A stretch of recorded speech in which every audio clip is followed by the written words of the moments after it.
जन्म कुंडली के अष्टम भाव से मृत्यु का विचार किया जाता है और जीवन का विचार किया जाता है।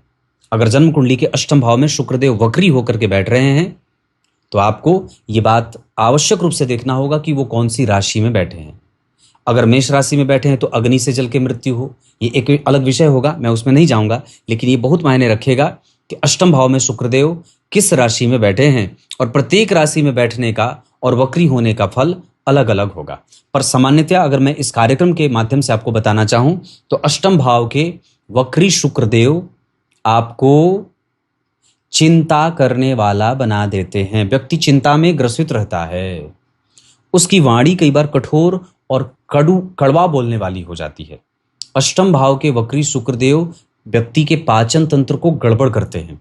इतना ही नहीं, उसके जठराग्नि को कमजोर करते हैं और व्यक्ति संतुलन बनाने में असफल होते हुए देखा जाता है। उसके संबंध ससुराल वालों से गड़बड़ होते हैं, वहां वो कई बार दिमाग में बहुत सारे भ्रम के साथ जीते हुए देखा जाता है। उसके पास बहुत सारे साधन हैं पर फिर भी उनका कैसे इस्तेमाल करना है वक्री शुक्रदेव वालों को पता नहीं चलता। कम पैसों पर मेहनत करनी पड़ती है। एक बार अगर ऋण ले लें तो व्यक्ति का ऋण बढ़ता ही जाता है। कई बार उसके ऊपर पूर्व में उसके पिता के द्वारा भी कर्ज लाद दिया जाता है, जिसको चुकाते चुकाते व्यक्ति परेशान रहता है। उसके पैतृक संपत्ति को लेकर के उसके जीवन में प्रायः विवाद चिपका रहता है।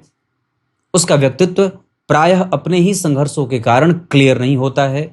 उसको छोटे भाई बहन, कुटुंबजन, इन सभी चीजों का और इन सभी लोगों का भी विरोध झेलना पड़ता है।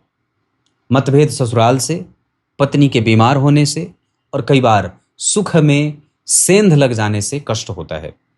बात करते हैं तो फिर अच्छे क्यों होते हैं? तो शुक्र अष्टम भाव में अगर अपनी राशि में बैठे हैं, किसी शुभ ग्रह से दृष्ट हो रहे हैं और अगर सम संख्या की राशि में बैठे हैं तो ये अच्छा परिणाम देते हैं और यहां ये कई बार दोष मुक्त भी हो जाते हैं।